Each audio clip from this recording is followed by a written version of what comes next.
Welcome to the Creative Play and Podcast Network. Join us as we review our favorite RPGs, collectible card games, MMOs, video games, PC games, and bring up interesting topics and things that we'd like to share with everyone. Sit back and enjoy the show.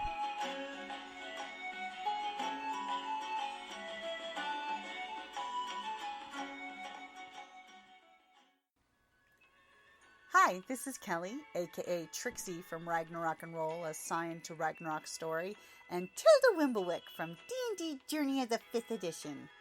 First off, I would just like to say thank you to everyone for listening to our varied adventures, as well as for rating us on iTunes and RPGpodcast.com. If you haven't rated us yet, we would greatly appreciate it if you could. And if you're looking for more ways to support our efforts, we are now on Patreon, a great site where you can help us continue making more podcasts, as well as some special surprises for our patrons. If you can, please look us up at www.patreon.com/cppn. Every little bit helps. And again, thank you for listening. Hey guys, Jim here from Creative Play and Podcast Network. Just wanted to send a big shout out and hi to you guys. This week is going to be our special TusCon 42 week because we spent an amazing weekend last weekend hanging out with a bunch of our friends, enjoying the con, just relaxing. Good time had by all. And I just wanted to make sure to share as much as I can. And just to let you know, we have listened to your requests. We do now have a Twitter at Creative, capital P, capital P, N-E-T. So that's Creative PPNet. We now have a YouTube channel, which we just made up and put some videos that we recorded at the convention. That's going to be for YouTube. It's going to be, look up Creative Play and Podcast Network. We come right there as the channel. If you like it, hit subscribe, like some of the videos. We've got some really interesting stuff there. If you are of the adult persuasion, I would definitely say check out the Tippy Tea Part 1. You get to see some adults having some adult fun, having some tea dueling, and just general blast of a good time. And also, there's a big tip there. TusCon 43 next year, we're going to actually get to see George R.R. Martin in person. He's going to be down here in Tucson. So if you guys are a fan of his books, and quite a few of you are, or his TV show, come on down to TusCon 23. It's going to be amazing next year, pretty much around the same time. They always host it around October 31st. Come on down. We can meet in person. By all means, if you want, we can hang out, and we can see George R.R. Martin together. And for the Halloween costume contest, we've actually got some video of the winners for this year, and I'm definitely thinking next year's costume contest is going to be filled with White Walkers.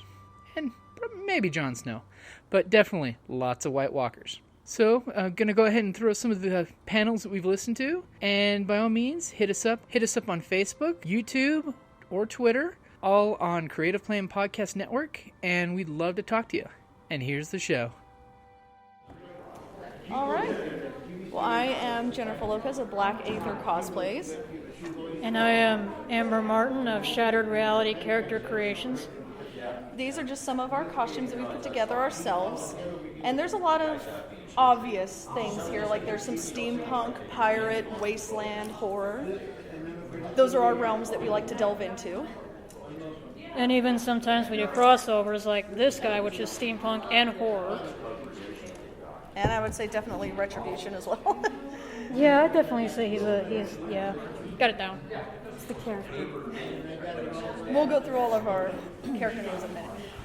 But what we like to do is, even though we may follow some of the stereotypical tropes that you see, like Sky Captain, pirate type person, we like to make our own characters, like to have our own take on it, our own little spin. So we always spend some time trying to find those just right pieces, whether we have to make them or find them. And sometimes finding them is the hard part if you can't make them. Because it's like you go to Goodwill and usually it's there, but then it's not. And you're like, well? Our biggest thing is, the first question you need to ask is, why do you even want to make this outfit or character? You don't have to have a story, but it helps. It helps with creating it and finding the pieces. A lot of times what I like to do is with my characters, they're a piece of me. They're a piece of my personality. You could do that if you want, or if you want a specific, I guess, archetype or a person you want to be. The best way to portray that is just make a character. And that way you could say, this is the kind of person I want to be, or this is the person I wish I was, or, I don't know, I wish I was somebody from Marvel or something like that. Just be careful when you do create characters that you don't you don't step on toes or cross infringement rights. Like, you can dress up as, do your own take of Poison Ivy. You can do a steampunk Poison Ivy, plenty of those, and they're very beautifully done. But just be careful you don't say, oh, I'm the official steampunk Poison Ivy. I'm part of DC, Marvel, whatever. You know, don't go around saying that. If you do want to say that, you're going to have to get Marvel's permission first. Yes. You mean Disney's? Disney Yeah, now. they don't give permission. No, they don't. No, they The don't. Mickey Mafia. Now the next thing is, when you do create that character, you have to think, why does the character dress the way they do? Why do they have the accessories, the weapons, the look that they do? Is it actually useful in day-to-day life? Even if you're thinking broader, is it useful in that situation at that moment? Maybe you're trying to capture a certain moment in that character's life. An example would be this character's particular outfit was conglomerated together from the people he ate. Well, who is he? Explain your character. Oh, this guy? Yes. This guy is Kilo. He is a cannibal. Think like Mad Max universe kind of thing. He was, in essence, he was in a pit for about 12 years of his life, of where his tribe would throw people down for him to eat. And that was his only means of nourishment. So that's all he knew ever since he was 8 years old until he got out, 12 years later. Is he deformed? Is that why he wears the mask? He wears the mask because he likes things that are creepy. And the way he sees it, why not smile all the time? It's kind of like Kenny from South Park, where he always has the hood on him and you think maybe he's deformed, maybe he's weird, but then it's revealed in the movie he's normal. Mm-hmm. I think in one movie he actually talks, doesn't he? Yeah, I think so. The series with the superhero. Yes. When they become superheroes. So yeah. And you don't have to have a story, you don't have to have a reason. It's nice too, it helps you figure out how to build your outfit, but truthfully, Amara, the one I'm most recognized for my crimson dress that has an interesting nickname, she originally started as just for looks with the Tucson Steampunk Society. I wanted something that looked awesome, something recognizable. And then she really became her own character now, and she has a second outfit that she's just started. She could blame me for that when I made her buy the jacket. Yes. This is actually my third year wearing this, and it shows. I have not taken the best care of it. So there's been like holes in ribs I've turned into pockets. There's stains that now I say, oh, it's oil stains from working on the ship. I mean, I've had it dry cleaned and all that kind of stuff, but there's still some stuff that it can't fix. Did you make it or did someone? My mother actually made this for me. My sister tried starting to make it. This was our first project of this kind, so it actually took us 10 months because we had no idea. You know, that's how it got its interesting nickname, which I'll tell you later. I'll be right back. Oh, Now see, when it comes to like character accessories, let me give you a bit of an example. This guy's accessory, his name is Thaddeus Cross-Turner. He is in essence an axe murderer. Now the reason I made this guy is because I love horror. I love the idea of like, the serial killers, Rob Zombie, some of his movies. You can move. Things like that. I came up with this character because I work in the haunted house industry, and for the longest time I wanted to be the guy with the chainsaw, so I came up with a character to portray that. The reason that he has this axe is because mainly that's one thing with characters is if you can't have one weapon, improvise, make another weapon that's maybe better for cons or just better to be around people. And that's why I made this. That's a real axe, right? Yes, it is. Yeah. It is a real fire axe. I was going to say that's probably not popular in certain venues. Where's the other one? And kind of the reason that this is a real cow spine, I found it out in the desert. And the reason that Upcycle. This is also a real axe. this was actually put together from a sledgehammer axe head and a fence post that we found out in the desert, so we do a lot of scavenging. In the true wasteland style. I know, right? But the reason he has this is pretty much just as an intimidation factor. You see a real body part or a real bone on something and it makes it just that least bit more gruesome. And there's always ways to dress up the accessories. Like this one has a little bit of the fake blood, some hair glued to it, and the spinal column looking thing. And why is that? I just told him. Because he's got your back. Oh, punishment. Gotta love it. You're sleeping on the couch. I do anyway. And pretty much the reason that this is decorated the way it is because the character is just very random. This is Kilo's axe. He's very random. He's very out there. Whatever he finds, he puts it somewhere on his person. So that's why Is that a there's real so much. bird foot? Yes, it is. This is a real rooster foot. See, we're costumers and what we like to call ourselves extreme costumers. If it's not real, we won't use it. Well, not true for everything. I have some fake knives. Now the next thing that we'd like to cover is how not to fall into cliched tropes or archetypes. In other words, being a cliche is so easy nowadays, especially when it comes to like steampunk or horror. A lot of people like to be the most feared airship pirate or the most decorated, military veteran of the Queen's Armada kind of thing. Or the best gunslinger in the West. A lot of people like to do that, but then you got to think, if they all met, what would happen? Who would really be the best?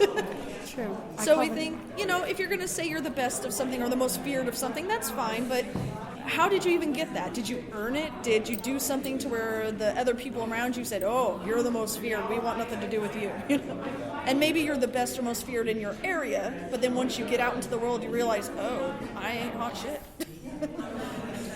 Yeah, to put it lightly. Like, I've noticed mostly in the steampunk community, a lot of people like to be, the best airship captain or the most feared airship pirate in all the Aether,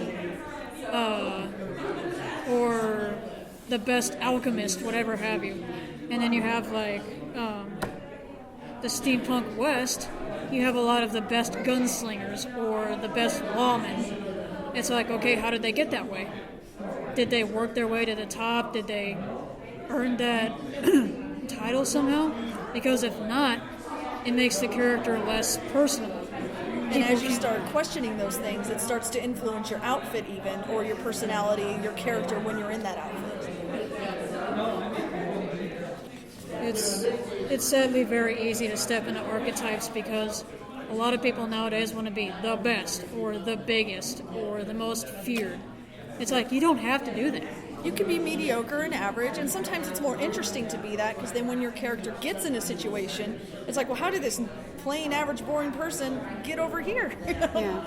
It's like the chemistry girls, because we're super duper nice. I call us bubblegum villains. Nice. Because you don't expect us to be villains. Nice. I didn't know you were villains until you told me. See? How else are we going to get you to drink the tea? I'll get the antidote, right? Well, if you join the ladies' auxiliary. Now see, this guy, the railroad rep, that's his name. I steered away from what I like to call what should I call this? The stereotypical Old West outlaw lore. He, in essence, started off as a general in the military. He had his own platoon, but then he fell in love with a woman, and he started, giving her things to tell her that he liked her, but he eventually ran out of things to give her, so he started taking them from other people, robbing trains, robbing people. And one night that kind of caught up with him, and he was caught in the explosion of a train that he blew up. So he was brought back to life by a magical practitioner, and he, in essence, it was his duty to find this woman again and say, hey, you did this to me. It's because of you I'm like this. It's because of you I turned to the wrong side of the law. So it's not like he was just, boom, born outlaw. No. Does story come first, or does the costume idea? Story can do a lot with influencing how the costume looks, yes. Like if you find out where they were from, what kind of climate, maybe country, what kind of, heritage. It's very different for each person. Some people are very quick and easy to think of story, like both of us can think up stories on the spot. And then some people will look at something and think, well, I really like the way this looks. Oh, this looks great with that too. And then a story develops as they build it, or later they'll sit there and think, well, what does this mean? Or like a specific, you find some prop you really, really love. Yes. And then you just build a costume and idea around This it. crocheted shirt built this outfit. I actually found it at Goodwill for $3, or macrame or whatever this is. Quite literally it's what macrame. Bill. Yeah, it's macrame. Quite literally what Bill told us was just this. That street sign. Yeah. I had this made when I was doing a zombie hunter group, and this was my character's armor. But then I'm like, I like post-apocalyptic things. I'm going to build a character of this. And what's great about these outfits is they're constantly evolving and building and changing. Like, Revenant didn't have all those spiderweb and mold on it first. That was an idea that she wanted to build towards, but it didn't start that way. The story of the character, in essence, as the years go by, he becomes more decrepit. His bones get bleached, he gets spiderwebs, dirt. He still has the ash on him from the explosion. And the facial prosthetic that I use for him looks more aged, like an aged skull. And that's because although spells are holding him together, his soul inside his body, it's not keeping him from decay. That's something that he can't get away from. So as time goes on, he becomes worse off. So this bit of armor was added to this character recently, as was this. This was supposed to be her. She grew up. Her name is Trapper, and she got the name because she traps animals for a living, to eat and to sell the fur and bones and stuff. This was her first. It was a pet, and her stepfather, who taught her how to be a trapper, said, "Well, you got to learn." And so she keeps it as a memento. But then she found he added a unique toy to it. And for Kilo, that gets his attention. And she found that out eventually. She used to play red light, green light with him. He would run off through the waste and she couldn't catch up. So red light! And he'd stop. But sometimes he wouldn't always listen. So...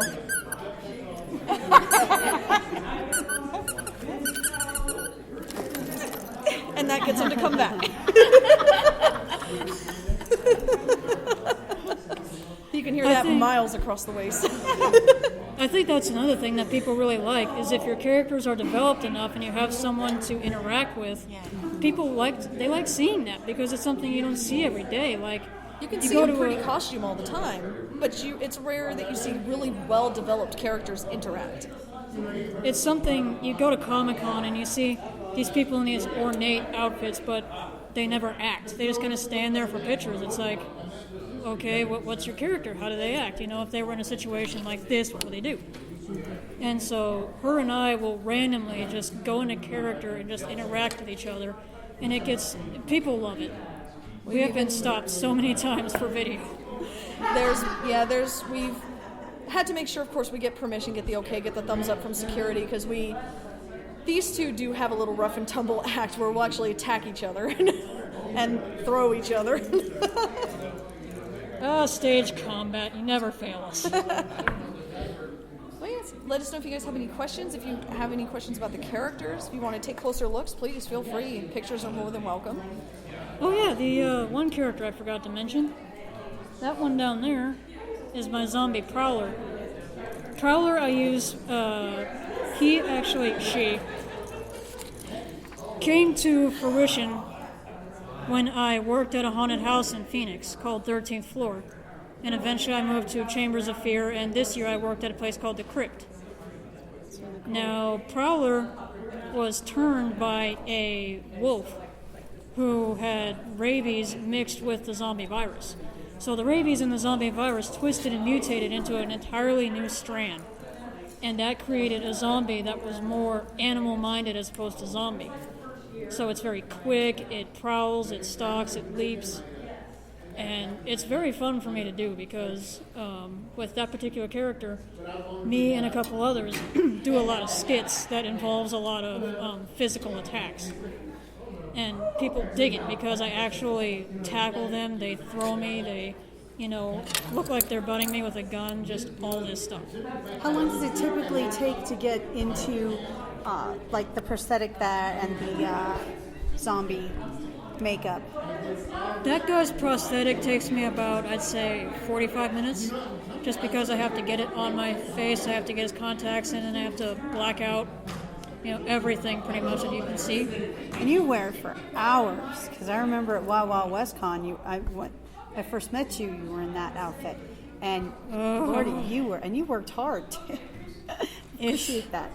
It is a very high energy character. She's discovered that there's a time frame, 3 hours max. And Prowler, depending on the amount of detail I want in the makeup, it can take me anything from 35 to an hour. In fact, I'm going to show you the makeup that I did for the recent zombie walk. This is down in Phoenix. Here's the color picture of that one I showed you. Oh, that's lovely. Here it is. Oh, wow. Oh, yeah. So, really, I know, right? it just all depends on how detailed I feel like being that day. It could take anything from half an hour to an hour easily. And mine aren't that detailed yet where I have a lot of makeup. In fact, I don't wear makeup in my normal life, so putting on makeup for a character is still very new and strange to me. But I'm learning. I'm showing him from the haunt when there was a lot better with makeup. Yeah, I just showed the color one of that. But that was...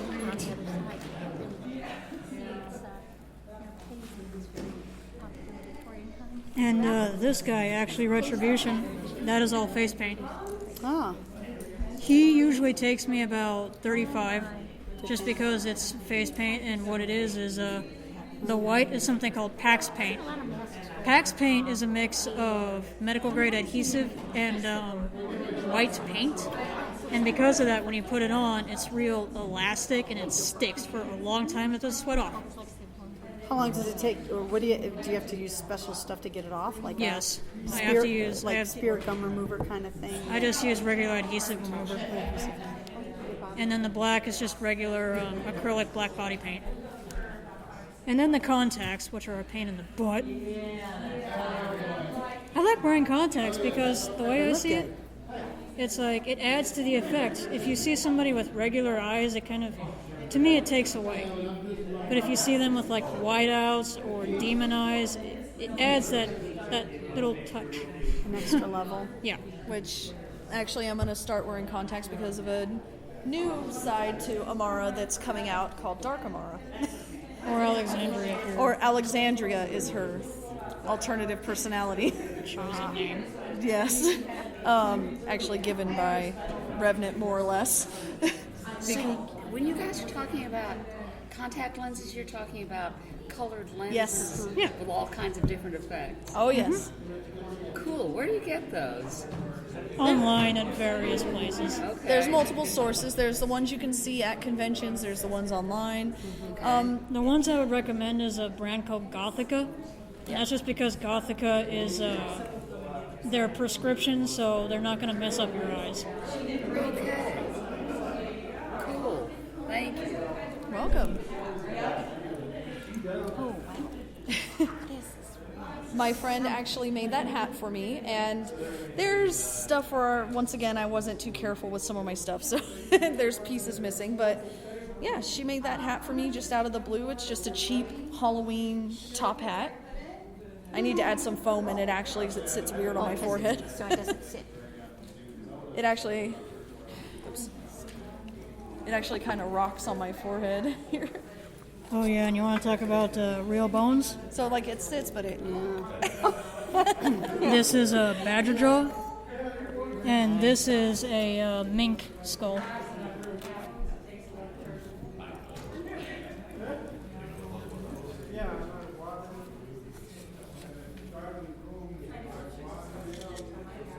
And then inside the mink skull, if you look here, there's wires. And in essence, what that is there's an LED in there. And I've got a battery pack back here. When I turn it on, the skull glows. Wow. Show me. I would if I didn't forget my battery. But about accessories, though, you don't have to have a ton of accessories. Like, she doesn't have a lot of them, but they're very well done, very well placed. Absolutely. Sometimes less is more, you know? Like Amara, It's the simple things that sometimes catch people's eyes. I'll admit I have one character that has a ton of accessories because, and she's also sometimes called Jingly because of it. You mean your pirate? Yes, my pirate Captain Amara, blood drenched. And that's just some of her accessories. That's actually her light outfit. She also has jewelry, and the reason why I'm called Jingly, aside from the gypsy bells, when I walk around the fair, she makes fun of me for it. Yes, I do. And it's funny because the reason her nickname is Blood Drenched is because... Well, what was that gun you wanted to get again? Oh, that boarding... It's the it's one of the muskets with the boarding axe on it.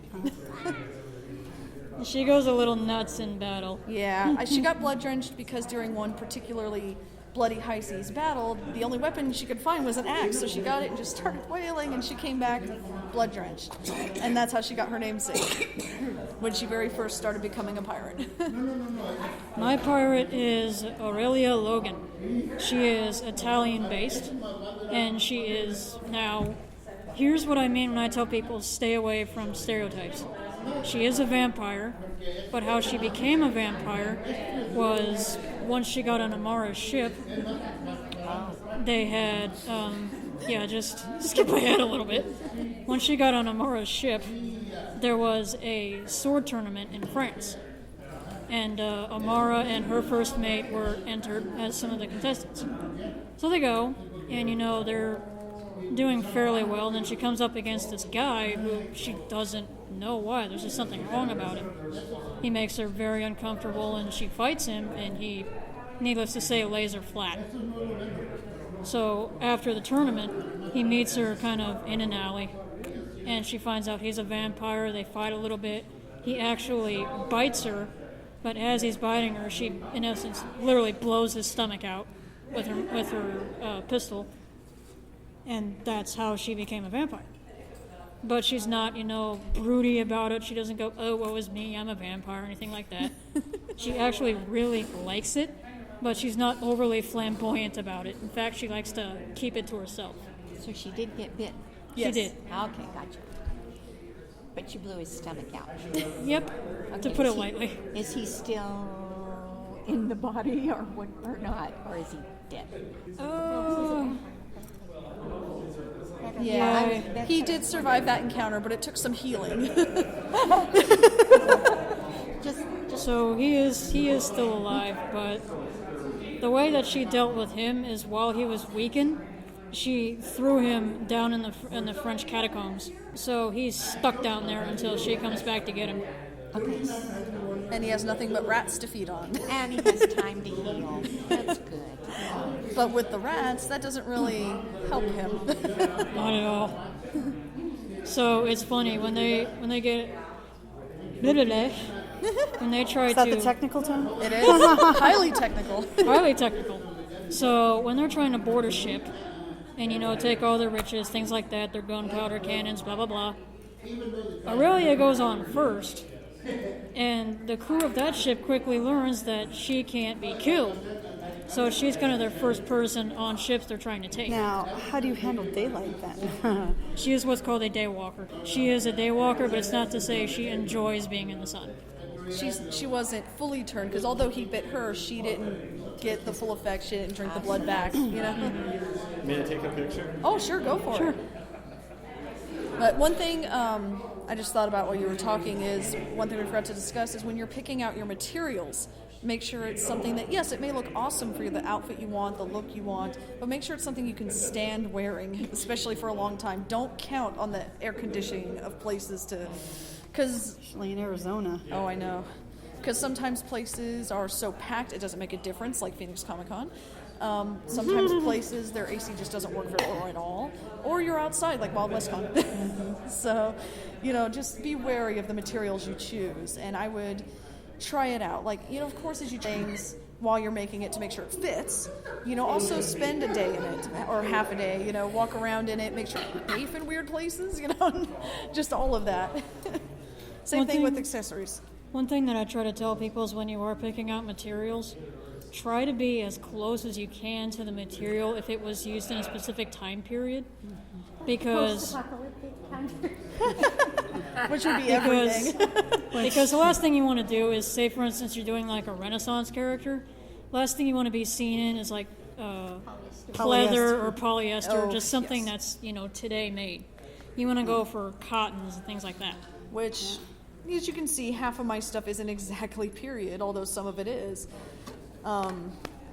And it's also colors that would not be worn by the commoners. Red was not worn by commoners. That was a royal color. That was a high society color. But she's a pirate. She doesn't care. Yeah. And she wants to stand out. She wants to say, hey, look at me. And she does have other pieces. She has tons of pieces. We accessorize, can't you tell? She has a more modern red shirt, which this is completely modern, but still has the peasant blouse look to it. She has about 3 other skirts, but this is especially for like when, the rare day it snows here up at Rare Apache day. Junction. So she would just wear that under there, and she also has a white top that's the same as this one. This one was actually from an old Halloween costume, back when you could take pieces apart on Halloween costumes and they weren't all sewn together, but I still love it, so I kept it. And at least at the front of it, it kind of looks almost authentic. Now, going back to what we were talking about straying away from stereotypes and just things like that, I've noticed that when a lot of women, in more particular, do pirate characters, what is the color scheme they do? There's your red. Red, white, and black usually, right? Like The traditional Halloween Halloween pirate colors. Yeah. Aurelia's color scheme is white, black, and green, mainly because of the Italian bit. And hers, I think, isn't like red, gold, black, cream. Which, yeah, it's some of the more traditional Halloween colors, but they fit her and she loves them, as far as tropes and stereotypes go, if it's something you truly enjoy, whether it's the color scheme or the look or the title, whatever, that's fine, It's not to say you can't be those things, but at least try to have a story. Don't just be like, well, I'm this, It's like, well, I'm, Captain this guy from, again, the Queen's Armada. It's like, how did he get in the Queen's Armada? How did he become a captain? What was he before all of this? Was he just born a captain? When he was born, did the Queen go, I like you, you're going to be in my Armada, come on. And, it doesn't have to be highly detailed story either. Although, we're snobs for stories, so. Yeah, kind of. Our backstories usually range about like that. Yeah, she asked me to do basically a For Dummies version of Revenant's backstory. It's 3 pages long right now. Mm-hmm. And that's the dumbed down story. That's like to the point story. We think that if you actually add a backstory, a history to your character, it makes them easier to portray as well. It makes them easier to act out their mannerisms, how they would act, react, all that kind of stuff. Yeah, I do backstories for like Dungeons and Dragons characters. Yep. So, when we're role playing RPGs, I always write up a backstory. Oh yes. It makes it so much easier. It does. With this guy, he doesn't talk at all. Retribution. So it's interesting because when I walk around and people talk to me, I feel rude because the character doesn't talk. So usually I have to explain to them that he's a silent character. Especially if they keep trying to have a conversation with you. Like, she'll do like that solemn, creepy nod, and then they'll be like, okay. Cards. Cards. Cue cards. Yeah. Oh god, I can just imagine Rhett with little cards. And the same thing goes for my axe murderer character Thaddeus. He's completely silent, but I used him in the haunted house as well. And the only noises he would make is he would make sounds of exertion if he was chasing someone. Like he would have those ragged pants, or he would grunt. He would or make these. Yeah. Really, that was it though. He wouldn't talk at all. Well, Retribution isn't totally silent. He's supposed to speak telepathically, but you can't portray that. Yeah, I know. I mean, you could sit there and do like the stereotypical, but that's not him. And I just thought, when I was putting together his outfit, I figured demon, dark colors, try to just hide what he really is, and that's why he's got, the nice vest, he's got the nice leather gloves, duster. Sorry. I was just toying with it. I love you. You're so sleeping on the couch. And just what I try to do to show people that he is supposed to be a steampunk character is I added the goggles, because goggles equals steampunk. They're ubiquitous. And the but little not- glass vials that are kind of ornate. So, really, when I came up with his design, I thought Western meets steampunk meets voodoo. That's why he's got the face paint on, and originally he had a small coyote skull up here. I changed that to the minx, and then that's why he has this. Yeah, because I could have swore it was a bigger one. Yeah, it was, but it wasn't doing so hot up there. So. At Phoenix Comic-Con. Mm-hmm.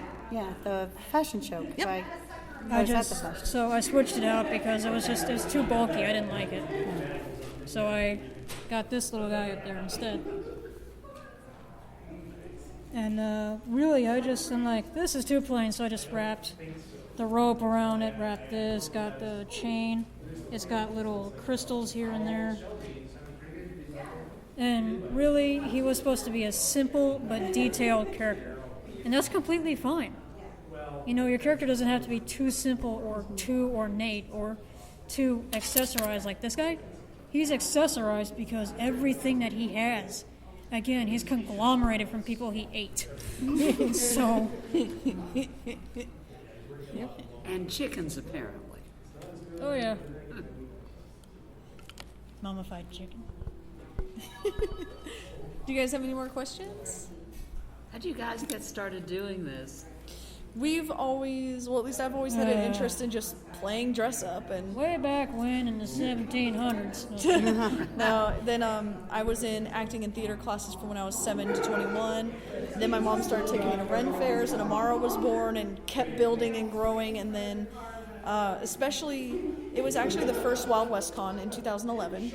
I met Steam Power Giraffe, became friends with them. I met a lot of the people I know now, became friends with them, and started with Jocelyn.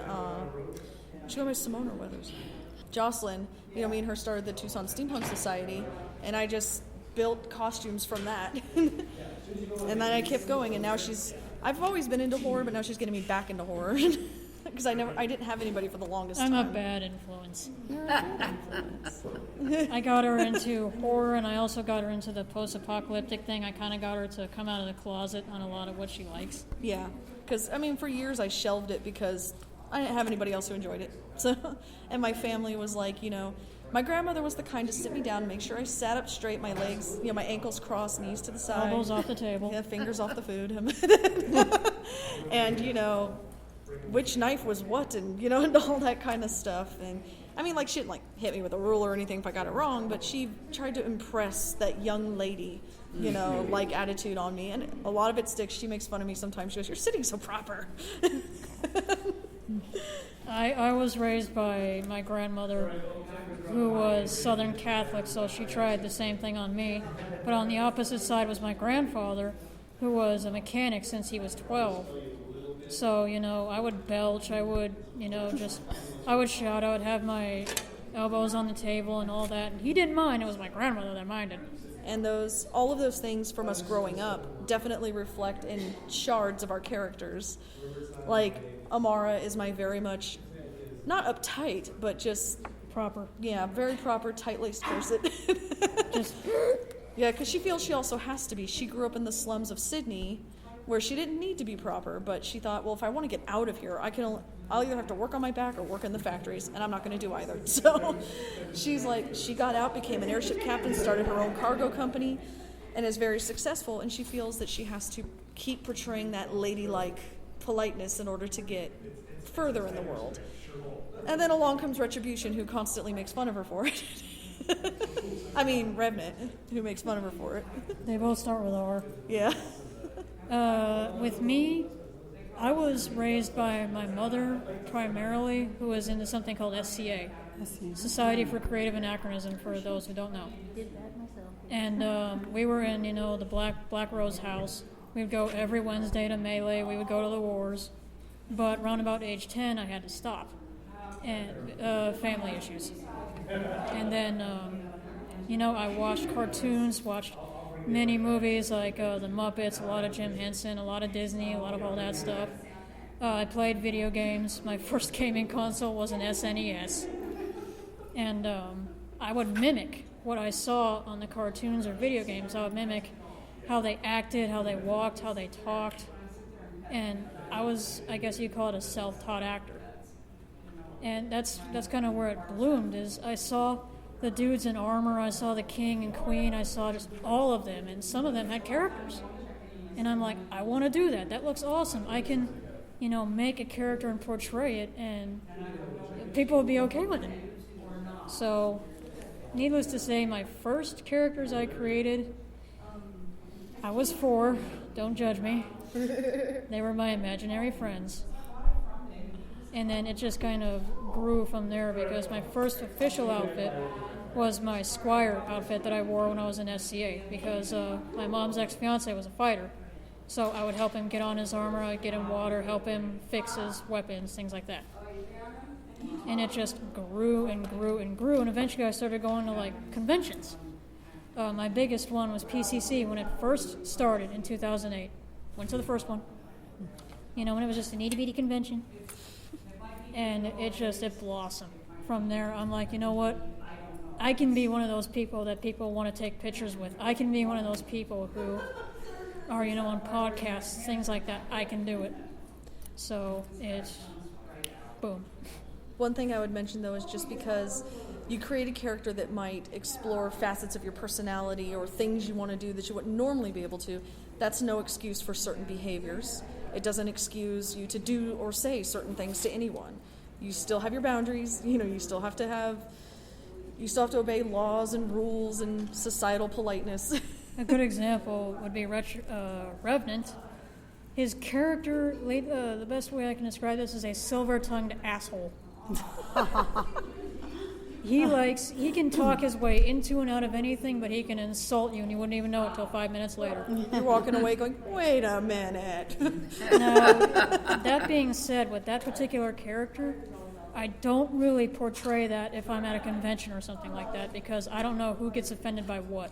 Mm-hmm. So I kind of make him more playful. I make him more, play jabs like with So then Amara. when do you portray it? In a manner, but more so with her. He'll make fun of her corset or something like that.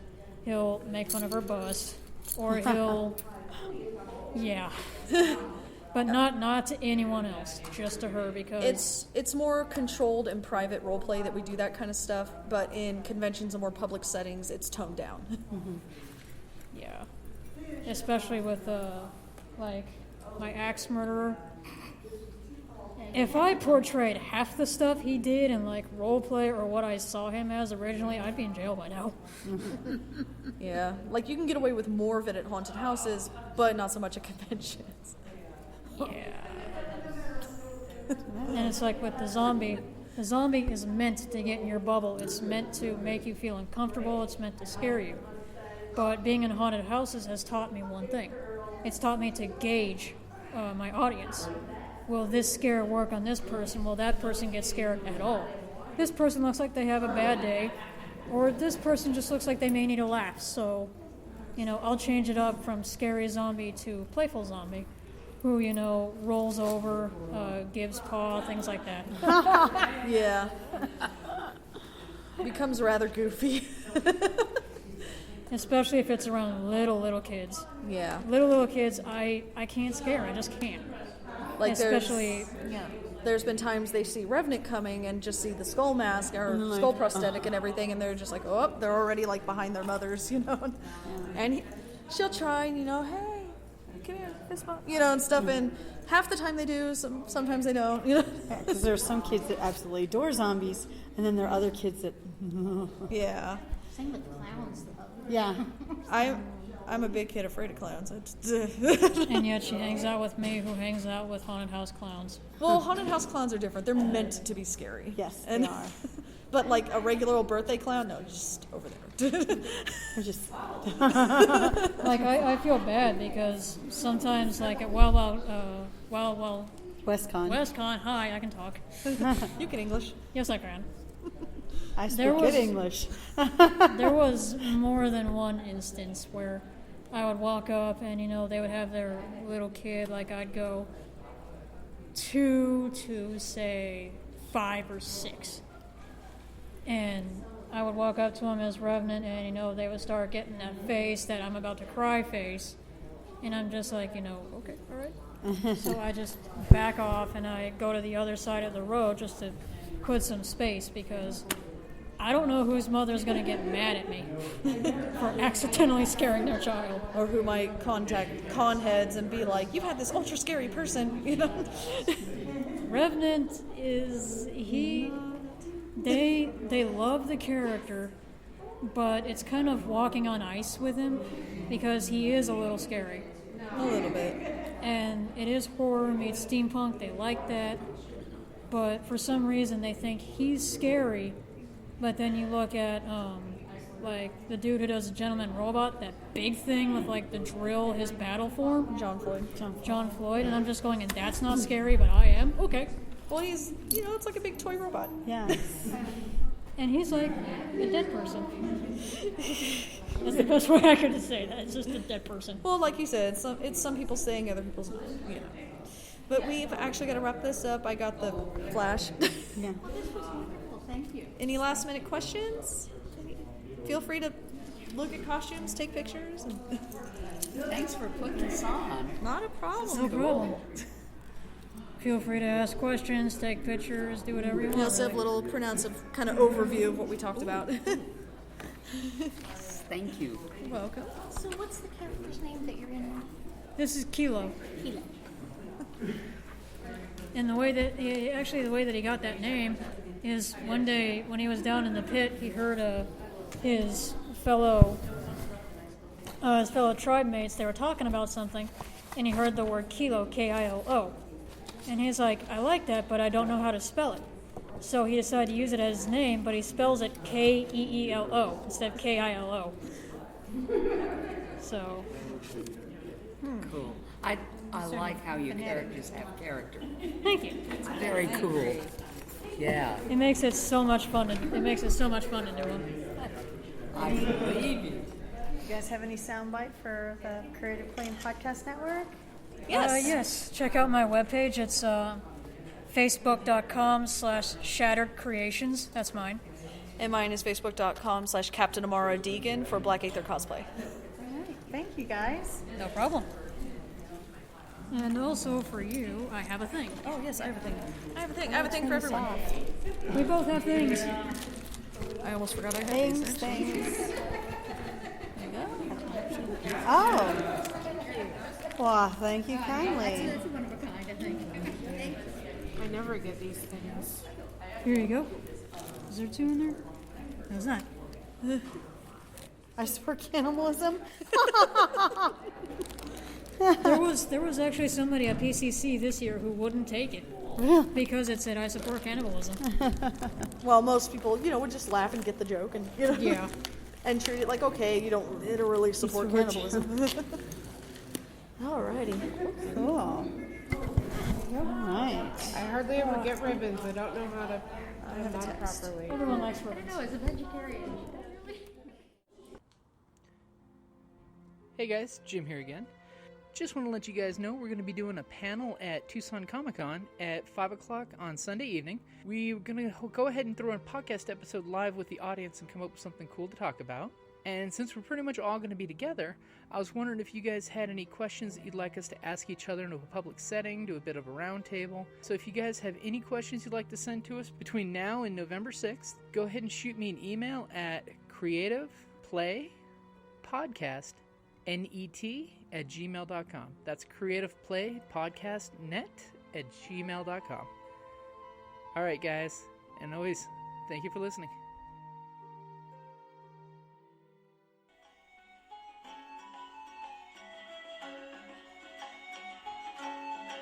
Thank you for listening to the Creative Play and Podcast Network. And feel free to enjoy our other shows, such as D&D Journey of the 5th Edition, and Scion Ragnarok and Roll, a Scion hero to Ragnarok story. Thank you for listening.